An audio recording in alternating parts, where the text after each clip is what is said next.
Itu konteks yang pertama secara mudah susuk tubuh manusia. Tapi dalam keadaan tersebut lahir kelompok yang kedua.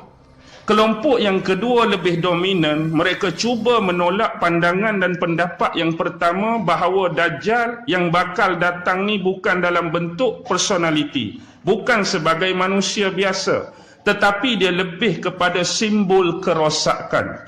Dia lebih kepada perlambangan kerosakan. Simbol dan perlambangan kerosakan ini akan datang melalui fahaman-fahaman, akan datang melalui ideologi-ideologi, dan akan datang melalui sistem-sistem. Yang mana kefahaman-kefahaman ini, ideologi ini dan sistem ini akan lebih mengarah kepada tujuan-tujuan utama Dajjal untuk menyesatkan umat manusia di akhir zaman. Dan kita kena tahu, bila Dajjal ini zahir dan muncul, sebenarnya kita sudah ada musuh sedia kala, musuh yang azali dan abadi.